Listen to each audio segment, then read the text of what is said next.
Can you keep a secret?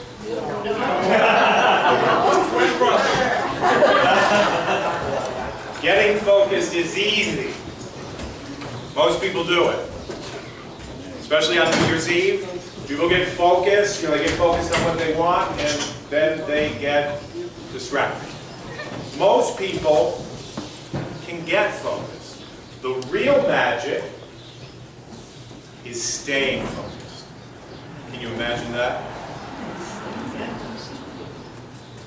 What if we really could get focused on what's really important to us? Maybe it's God, maybe it's spirituality, maybe it's our family, maybe it's travel. What if we could focus on what's really important and not get distracted? We would probably join the ranks of a small percentage of people who know how to do it. So how do they do it? Well, if you go on Google like me, you'll see that they have a big list. First thing, get a good night's sleep. Get out in nature, exercise, take breaks, listen to music, declutter your office space for sure, work offline, eat a balanced meal, avoid caffeine, and have a to-do list. It's a great place to start. But there's one thing that's in common with all of these things. It all has to do with the conscious mind. And the conscious mind is easily distracted. I wish you all could have been with me. 1972, Christmas Day, my birthday. We're in Danbury, Connecticut at my grandparents'. There's 34 Italians all in the basement of my grandparents' house. And we're all talking at the same time. Can you imagine that? Now this is before cell phones. This is before computers. So the distraction was just the talking. The eating, the talking. You smoked inside back then. You didn't look at a cell phone. You were focused. And all of a sudden, my Uncle Victor Riley, probably the only Irishman in the family, said, Greg, look, oh, by the way, Victor, he didn't need to kiss the Blarney Stone. This guy was smooth. He knew how to tell a story. He was charming. He was loving. He picks up a quarter just like this. He says, Gregory, come here. I was 10. Gregory, come here. And all of a sudden, the quarter disappeared. Uncle Vic, how did you do that? I can't tell you, kid. It's a secret. I know. Tell me. Tell me the secret. I can't. Please, I beg them. Greg, I can't tell you because it's a secret. So finally I begged him. I said, please teach me how you did that. He says, okay, fine. That was the night that he introduced me to misdirection. Uncle Vic, who's misdirection? Come to find out, misdirection isn't really good for us. And she has two tricks. The first trick is multitasking, which I'm sure we're all familiar with. And the other one is information overload. So let me show you what I'm talking about. Take your two hands like this, and what you're going to do is you're going to put everything aside. You're going to focus. You're going to take your left. You're going to take your left, and you're going to bring it over the right, just like this. Now, if you can do this, what you're going to do is bring your left over the right. You're going to bring your thumbs down like this. I'll do it really slow.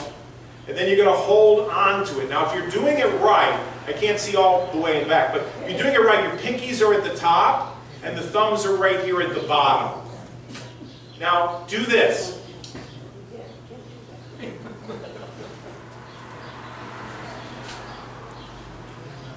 How did I do it? Misdirection. Multitasking and information overload. It's interesting how people multitask. We see it all the time. I do it, I'm sure you do it as well. But if it's really important to us, if there's something that's really important to us, multitasking isn't a good idea. Every single day, people get behind the wheel and they multitask. They do too many things, like they're picking up the cell phone or they're distracted. 400,000 people a year get hurt simply because they're driving the car and they're doing something else and they go to the hospital.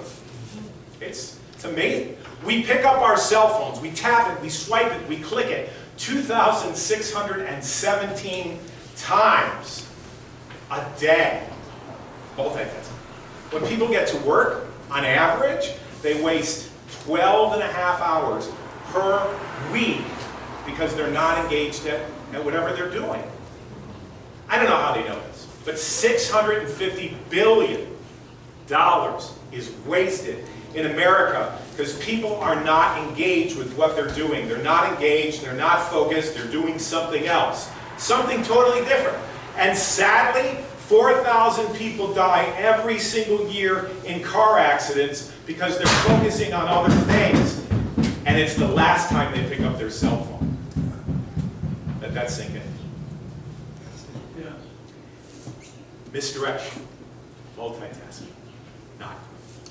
The other thing that misdirection does is she has information overload. And it was George Miller many, many years ago that talked about the magical number of 7. And what he said was this: billions of bits of information are coming at us at the same time. There's the traffic outside, there's the flag blowing, there's so many things going on. We can only focus about 7 things, that's it. I don't know if you saw this on Google or actually on the internet. It's called the monkey business illusion. I don't know if you've ever seen it, but they have 2 teams. They have a white team over here, and they have another team that's wearing black like me. And what they're doing is they're passing a basketball. And you have to count how many times they're passing it. Has anybody seen it? No? Spoiler alert. The number is 16. So what they do is they ask you to follow the basketball being passed, and they have a guy in a gorilla suit. This is true. You can look it later. Go to Google, type in monkey business illusion. This guy walks out in a monkey suit, goes like this with his arms, and he walks right in the middle, and no one sees him. Actually, 50% of the people see him. It's amazing. Now, I don't have a gorilla, but it would be like this. If I asked you to look around the room for 7 things that were red, you could do it, right? Easy, right? That would be easy. Your cups are red, right? If I said look around the room for 7 things that are blue, right? Pretty easy, she's wearing blue. You could do it. But then if I added another 7 things that are red, another 7 things are blue, you probably would drop it. You couldn't keep track of it. So they brought the group in to see the monkey business illusion again. They said, this time, look for the gorilla. Look. So people are counting the passes of the basketball. The gorilla walks in, and they say, hey, did you see the gorilla? Yeah, we saw it. And they felt good about themselves. Then they said this, did you notice that the curtain changed colors from blue to red? Nobody noticed it. Why? Because, this is what I learned back in 1972, the conscious mind is easily distracted. So let me show you how I did this. You want to learn how I did this? Yes. Okay, this is what I did. You're gonna, spoiler alert, you can watch me if you want, but I'll show you what I did. I used 2 techniques, multitasking and information overload. So what I did is I had you do this, which you've never done before, right? So you're like, what is he doing? Information overload. So if you want to do it with me, that's fine. What I did is I said, now, if you're doing it correctly, your pinky should be up at top, right? And then I said your thumbs would be here at the bottom. And what I did is I let go. I just simply let go. But now you see it, right? So let's do it together. This time I want you to really focus. Would you do that with me? Focus, focus. All right. Take the left with me. And focus where I let go. Because I want you to really get this, right? So bring the left over the right. Got it? And then go like this. And your pinky should be at the top. And your thumb should be at the bottom. Now watch where I let go. I don't have to because I already did it. Oh. Misdirection. Not good for you. The conscious mind is easily distracted. So when I was thinking about this back in the 70s and 80s, I thought, okay, well, wait a minute. If the conscious mind is easily distracted, maybe you're like me and you're thinking about this. Maybe the answer is the unconscious, the other than conscious mind. But then I remember a conversation I had with my mom in 1973, a year later. A year later, on December 26th, guess what movie came out? Anybody know? Jaws. The Exorcist. I don't know. My mom was a devout Catholic, and she did not like that. She was very spiritual. She loved Wayne Dyer. She loved the Pope, but she didn't like things like The Exorcist. So I'm sitting in the living room with my mom and dad, and The Exorcist, a year later, 1973, comes on, and she goes, she rolls, this is her brown eyes, very Italian, rolls her eyes, and she says, this is the words she said. She goes, I can't wait. What do you mean, Mom, you can't wait? Greg, be careful what you expose your mind to. Oh, come on, Mom, it's just a movie. Gregory, listen to me. Be careful what you open your mind to. Come to find out, she was right. Advertisers know this. That's why they advertise over and over and over again. Like this commercial hasn't been on TV for years. Don't squeeze the Charmin. That hasn't been on for years. You deserve a break today at? Right. Don't, what's the other one? Where's the beef? Yeah. So advertisers notice, if you've ever been to Disney World, how many have been to Disney World, Disneyland? You go through, it's a small world, right? You can't get it out of your head. Or you go to, maybe you go to a restaurant or you go to a store and you hear music playing in the background and you totally forget about it. And then you go home and you're singing the song like an hour later. Like, why am I singing Billy Joel? Oh, I forgot they were playing that at the restaurant. You totally forget it. So what I'd like you to do, look up here. I'd like you to think of a number between 1 and 10, like 3, but not like 3. I'd be surprised if you thought of the number 7. Raise your hand high so I can see it. Did 7 come to mind? Yes. All right. Yeah, it's your favorite number. Now I'd like you to think of a color. Actually think of 2 primary colors. If you thought of red or blue, raise your hand. Okay, good. Now get in your mind something like this, 2 different geometric shapes. Simple, not like a square. If you thought of a triangle or a circle, raise your hand. That's 3. Now look at the card that I handed you. 7 of diamonds is there. The color blue is there. GregDwyerEbook.com, that you can get a book that I wrote. The circle's there. The triangle's there. It's advertisement. In fact, we've been programmed. We've all been programmed. In fact, experts know this. Experts know that we've been programmed since childhood. 50% of what we think, we say, and we do is habitual. 50%. 45 to 65,000 thoughts we have every single day. So today is Tuesday. Tomorrow you'll have another 45 to 65,000 thoughts, and 90% of your thoughts will be the same the next day. It's absolutely crazy. We're programmed. We're simply programmed. So that conversation I had in 1973 with my mom, and 5 years later my mom passed away from lung cancer. And it was really a struggle. But I remember the words that she shared with me, and the words were this: be careful what you expose your mind to. How many of you seen the movie Groundhog Day with Bill Murray? Anybody? I love that movie because every single day is the same day over and over and over again. He tries to change, you know. I don't know, have you heard they're coming out with a sequel? Yeah, I think it's going to be the same movie. I don't know. Yeah. But anyway, Groundhog Day is he's trying to change and he doesn't change, and it's really a struggle. But when my mom died 5 years later in '78, it was tough. It was really tough for myself and for my sister and my dad.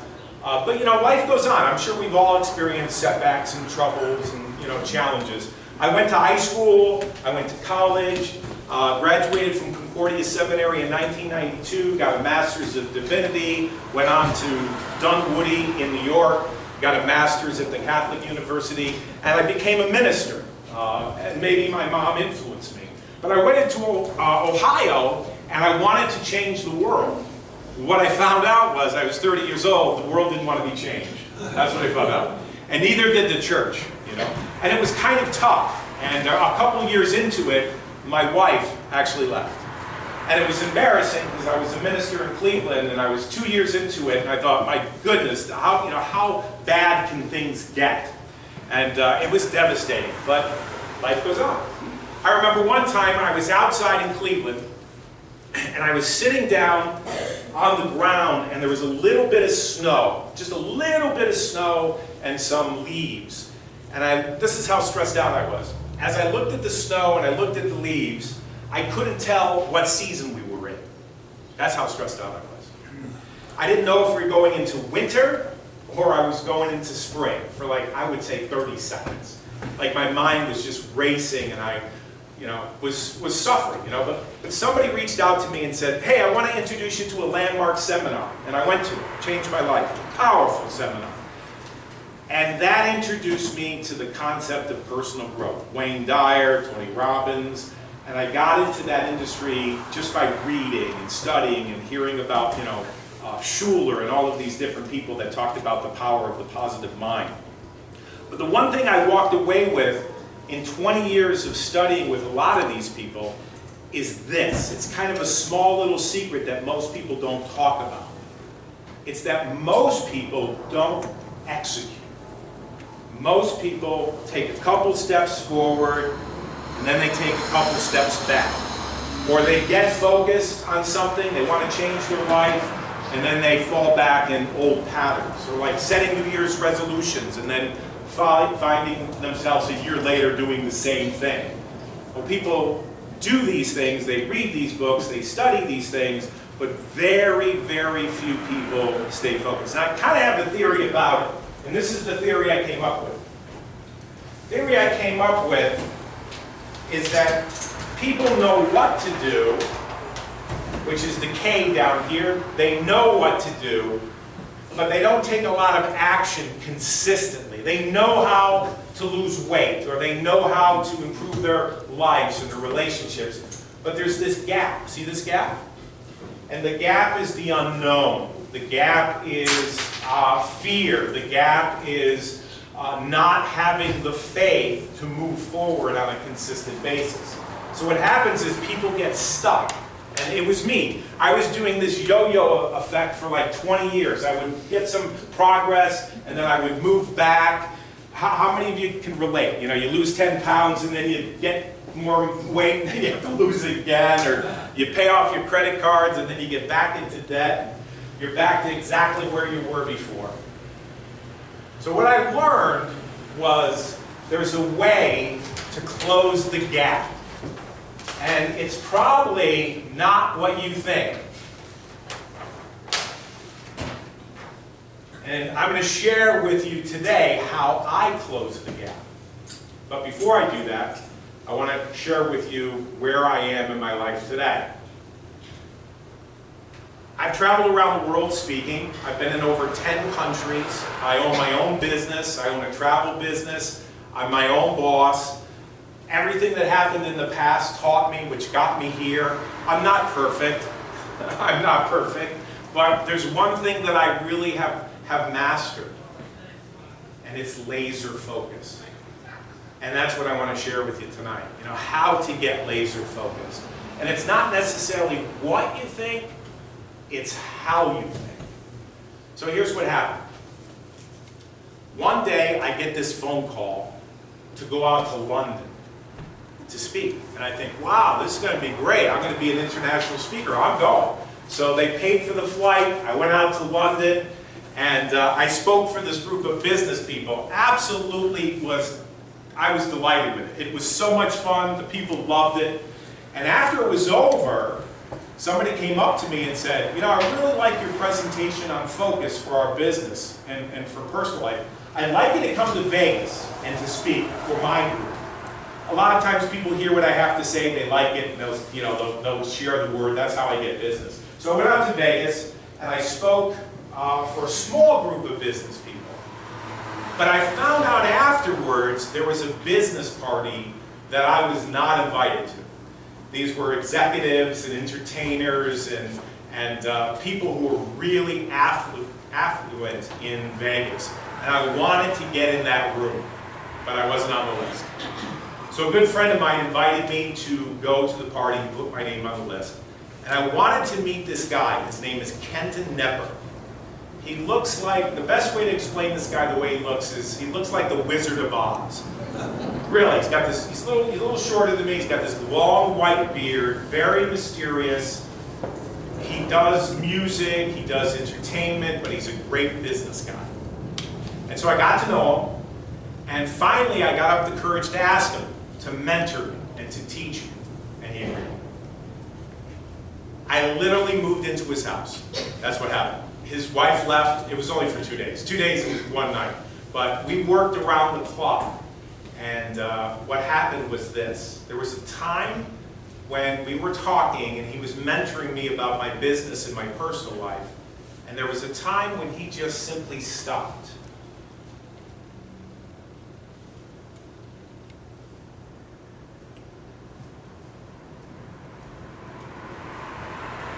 And he said nothing. Not with his words, but with his eyes. And it was though he was saying to me with his eyes, don't get focused. Stay focused.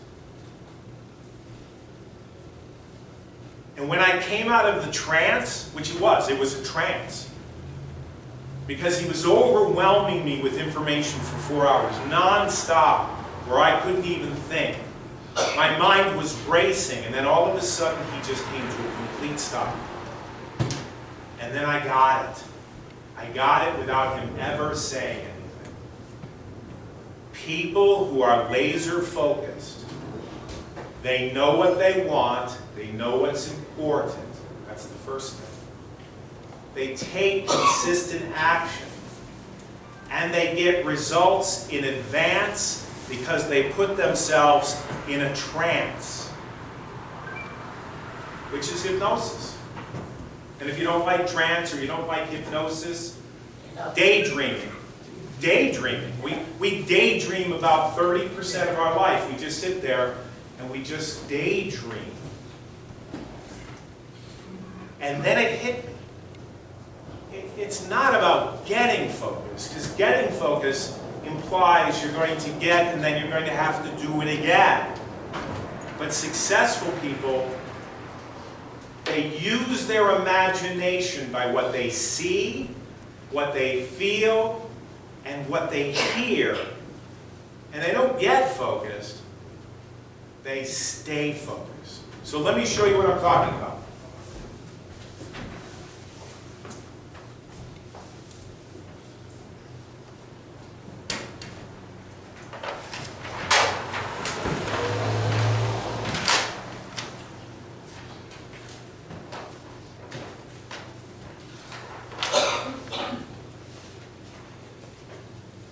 See the sun tonight going down? It looked like this orange ball of light. I saw it this morning when I got up in Connecticut. Looked out my window, all I could see was this orange ball of light.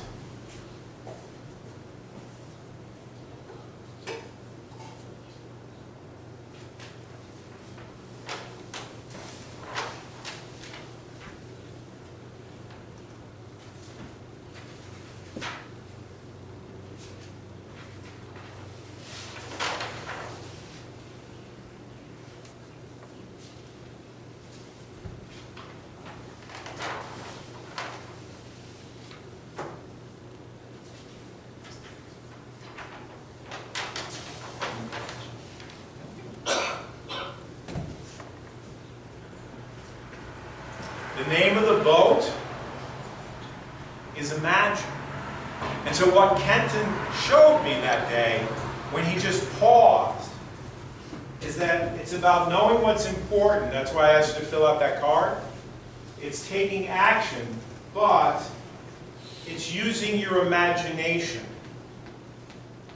by moving forward with it, with what you see, what you feel, and what you hear. Can you imagine that? Now, I can't share everything that Kenton shared with me that day, but what I did is I put on this card, it's a downloadable card, he wrote a book on focus. He wrote a book on how to get really focused on what you want. There's also downloadable files, there's a couple books, there's a class. I normally sell this for $97. I'm not selling this tonight, okay? I'm giving it away. All right, what you do is you go on the back, you put the download code, and you can get this. This goes to the first person that can tell me when my Uncle Vic showed me that coin trick. What date was it? Christmas Day. 1972. 1972. That's for you. What's your name? Can we split it? Give her a hand. Yes, we can split it. It pays to pay attention, for sure. So it's all about really just simply using your imagination. So let me show you what I mean. Imagine that in my hand right here I have a lemon. Right? A lemon. Can you see that? How many of you can see that? Raise your hand. How many of you can't see it? Tell me the truth. You really just can't see it. Okay. All right. And I have a knife here. How many of you can see the knife? Now let's do it this way. Imagine that the lemon is in your hand. Go ahead. Take a look. I'll show you what I mean. This might help you a little bit. I will have the lemon here and the knife here to help you along. How's this? Is this easier? All right. So imagine that this is in your hand. You got a knife. So hold up your knife, and then hold up your lemon, just like this. Got it? Now imagine, we're going to see how well you can use your imagination by what you see, what you feel, and what you hear. How's that? Is that fair? So let's do it this way. I will turn the knife and I will make believe, imagination, that's all I'm doing. I'm going to cut into the lemon. But it's cutting into your lemon. Then smell it, and then bite into the lemon. Okay, raise your hand if you really felt it. Like you really, yeah, you did in the back. What's your name? Margaret. Margaret. Margaret, would you come up and help me? Come on. That's great. So social. What's that? So what did you see? Explain what you saw. I saw the one. You did. The lemon. Okay, and what else? And my knife. And my knife. And the juice. And the juice. So I know you used your imagination. Yeah. Here's why. This is a fork. I know you weren't that far back. And this was this. So take a look at that. Open it up.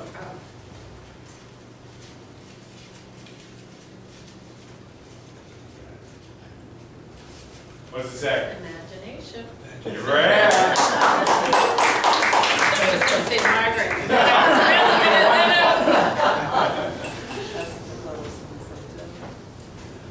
So let me demonstrate this. Would you help me?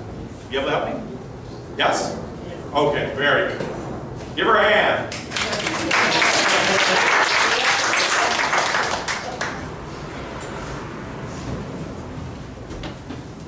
I stand right over here. All right, so you wrote something down before, which is something that is important to you. Okay.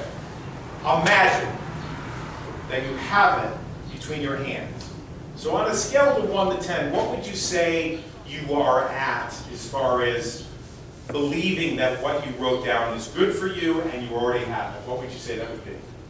On a scale of 1 to 6, let's say. Oh, so you want to go with 8? That's right. Let's go with 8. Okay. Can you stand without it? Can you bring your hands together like that without that, or how would that work? Okay. If you stand still. Okay. So you're at 8. That's fine. So hold your hands out just like this, and imagine that what you wrote down is coming together for you in this ball of light. And as you're thinking about this, you're imagining that you're seeing what you wrote down right there. Right there. And your hands are coming together because it's an indication that what you want is good for you.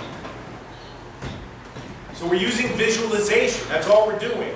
We're using visualization, her imagination, to bring your hands together. So your hands get together. So toss me the ball. Go ahead. Excellent. I'm just playing like a kid and imagining that I have it. I'm going to give it back to you. Excellent. And then take what you have and bring it right into your heart. Just like this. Now, truthfully, we didn't work this out in advance at all, right? On a scale to 1 to 12, has it gotten better? Yes or no? You were an 8. Does it feel different? Or you want to stay at an 8? Keep it a secret. Keep it a secret. Actually, let's do it this way. I don't want to cry. No, that's fine. What I learned from Kenton is this. This looks like child's play, but it's not. It's powerful. Number one, if you can visualize what's important to you. Do you need the game back? If you can visualize what's important to you, it's powerful.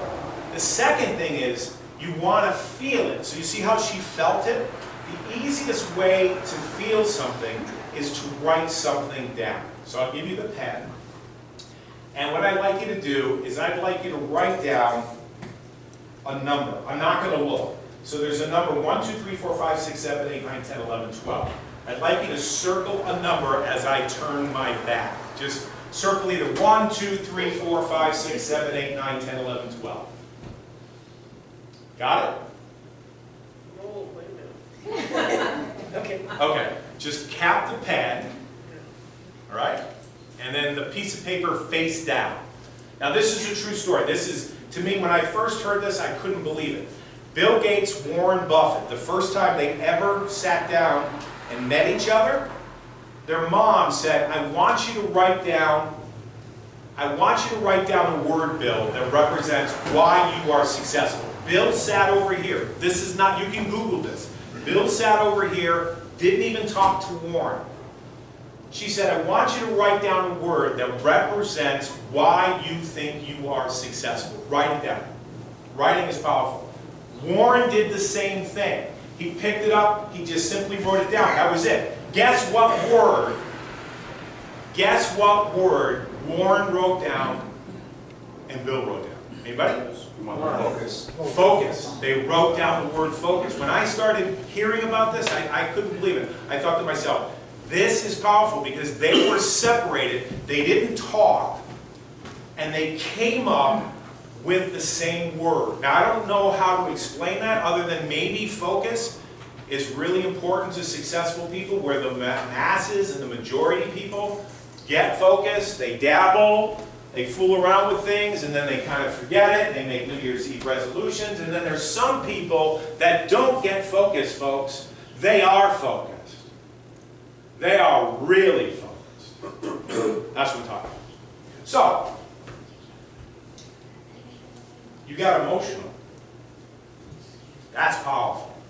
That is really powerful, because if you can tie in visualization with emotions and writing things down. So here we'll do another experiment. I have a card. Oh, pass this back, all the way back to the back. All the way back to the back. Actually, you know what? Too much work. I'll pass it to you, and I would like you to write down the word that you wrote down earlier on that card. On the line.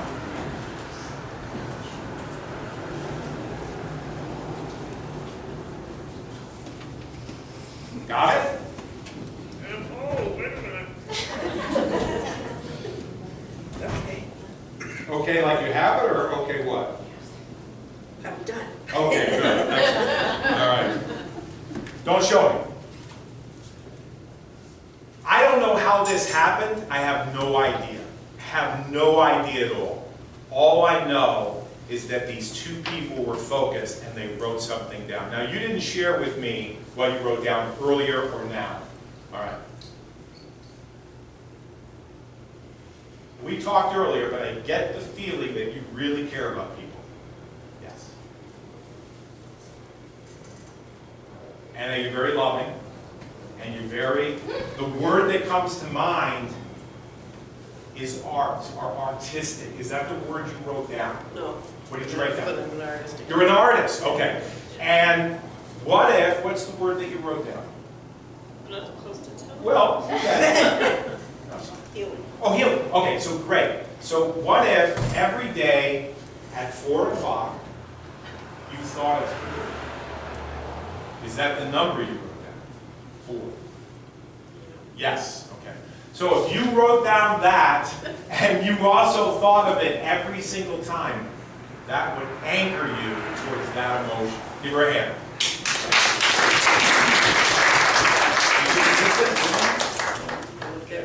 That's good. So I have one last thing to show you, and it's tying it all together. It's tying in the visual, the auditory, and also the feeling. Would you help me? Okay, come on up. Give her a hand.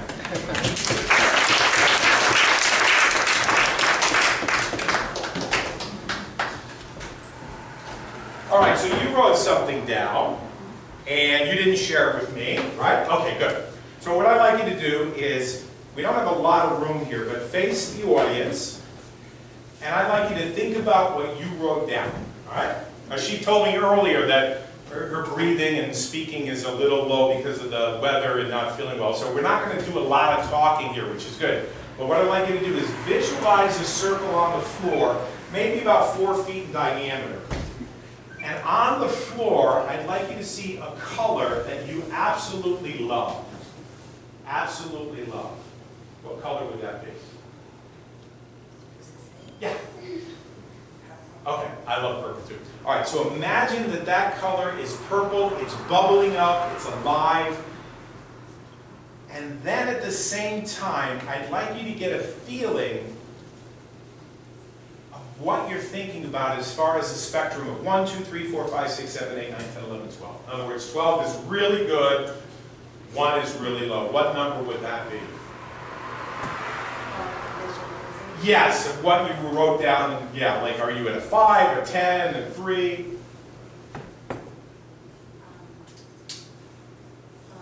Just guess. Just any number.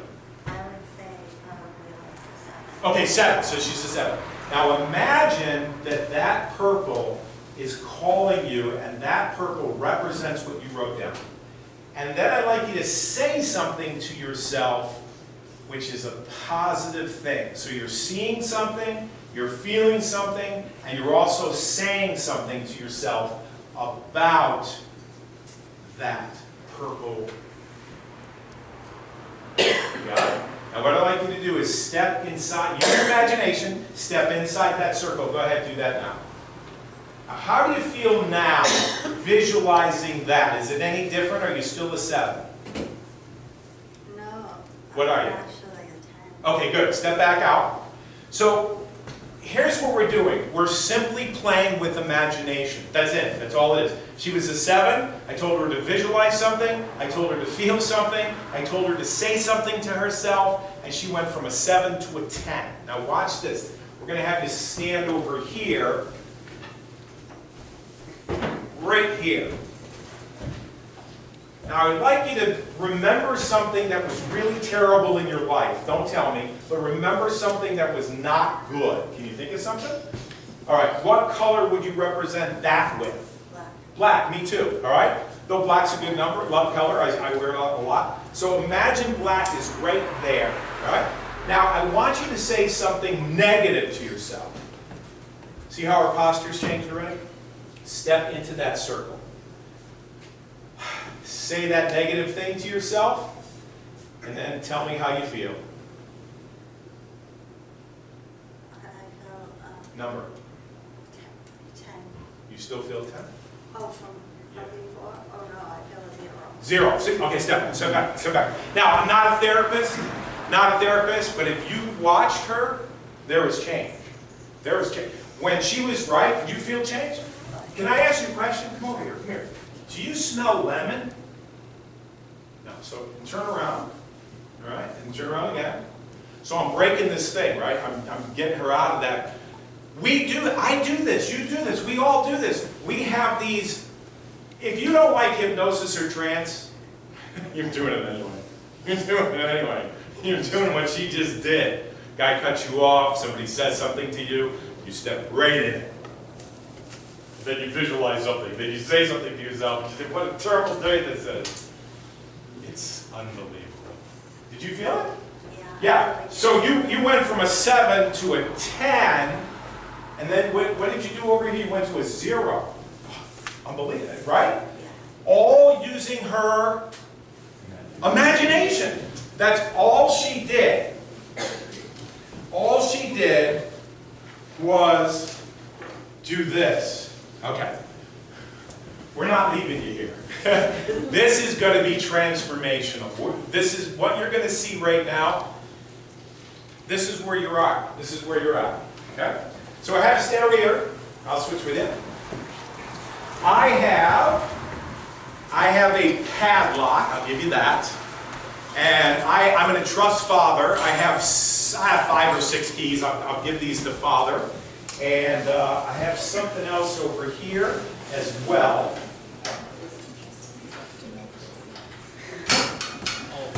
Oh, here's what we're going to do. I want you to think about what you wrote down, right? How do you feel right now? Okay, so good. She feels happy. Good. Excellent. We're going to see if we can change that. So what I have here is I have a bunch of keys. I'm only going to use, for the sake of time, I'm going to use these 3 keys. Just for these 3 keys do not open that lock. So you feel happy? Good. All right, good. Step in my office over here. Okay. All right. Now I want you to think of that sad thing that you were thinking about before. Oh, see where she went? Now I want you to see that black thing down on the ground over there. And then I want you to say whatever the heck you just said to yourself 5 minutes ago that brought you from a 7 to a 10 down to a 0. You got it? This is tough. It's not easy. All right, step in that black circle. Go ahead. No, she doesn't want to do it. Go ahead. Go ahead. Just put your, okay. So tell me how you feel right now. Okay. Do you see the difference? All she's doing is she's doing this. This is all she's doing. Okay, step back out. All right, Father, thank you. Now I have 3 keys. I'm going to give them to you with the lock. And what I'd like you to do is try to open the lock with the keys. Now, they're not going to open. Because when you're in this state of mind, like, oh my gosh, I can't believe this is happening to me. This is terrible. This is not working. Have you ever been there? Right? It's frustrating. Because you're seeing something, you're feeling something, and you're saying something to yourself, right? Now, does those keys work? You're not going to break them. All right. So we'll have you drop them in. 3 keys. And Father, I'll leave them here. And if you could come over here. Do you smell lemon? Oh, okay. How do you feel now if I told you I have the key that will open that lock? See? All she is she's changing the way she feels. All right. So you have to trust me. Stand right here. Give you this key. You're going to face that way. You're going to see that purple. See the purple right there? There's purple right there. And there's good memories right there. And I want you to think positive thoughts right here. Think positive thoughts. You're going to step into that circle. You're going to take the key that I gave you. And you're going to believe that I would not set you up. You're going to believe that I gave you the right key. Go ahead. You know what to do. Now, listen to me. Take the key. Look at it. Visualize it, put it into the lock, feel, and then hear it clicking before it clicks. And open it.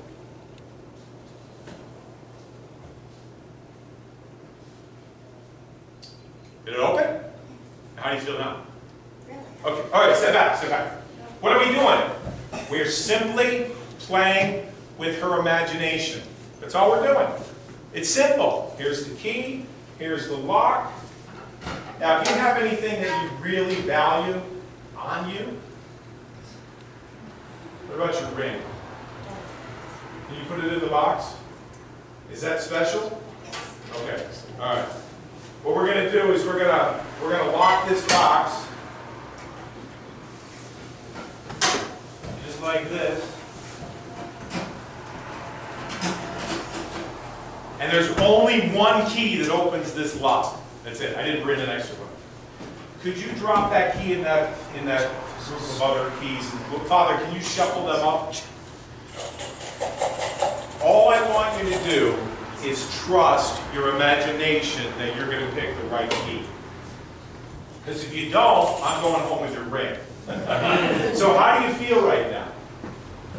Okay, she feels nervous. So are you picking this circle, or are you picking this circle over here? Are you nervous? Yeah, Yeah. yeah, so stop it. Just stop it. Like, blow the thing away with your imagination. That black circle, let it go. See the purple circle. See how she's smiling? All we're doing is playing with her imagination, what she sees, feels, and hears. Now, you have one chance to pick a key. Now, here's how we're going to do it. Which key do you think opens it?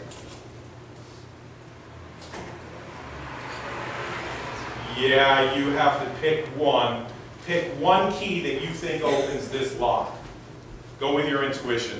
Oh, so don't look at Well, you can look at them. They're all the same except one little niche and one key. it. So I can take them all and look at them? Yeah, we don't have all night, so just pick one. Trust your intuition. Are you shaking? You are.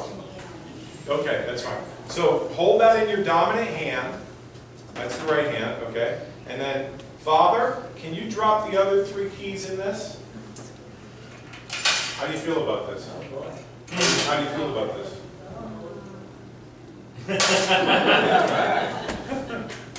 So, her ring's in here. She picked the key. We're playing with her imagination. It may or may not work. How do you feel right now? Can I still? Yes, please. She's a good student. I'm actually giving this to you. You deserve this. You deserve this. Whether you get the ring back or not. I don't know how it's going to... Okay, come on back. How do you feel now? My purple place, I feel like I can see it opening. Okay, good. So watch this. Watch this.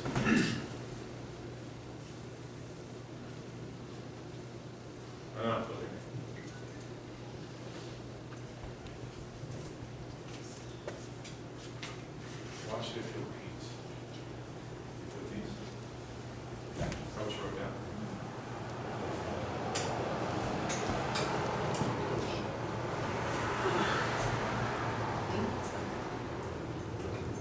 There you go. She wrote down peace, and she got the feeling of peace. Did you get it? Did you get the feeling? That's all you need to know. There's your ring. I would not be here today if it were not for my Uncle Victor. That's the truth. If it wasn't for Uncle Vic showing me that coin trick, which he did back in, what year was that? Yeah, 1972. It was 1972. It was Christmas Day. This is what he did. And I certainly would not be here if it was not for him. He took I wish this quarter was 1972, but it's not. He took the quarter like this and he said, Greg, take a look at this. And I went, what, Uncle Vic? He said, Greg, look, look, Greg, look. And it was gone. Can you keep a secret? That's just a trick. The real magic is staying focused. I hope you can imagine that. Thank you so much.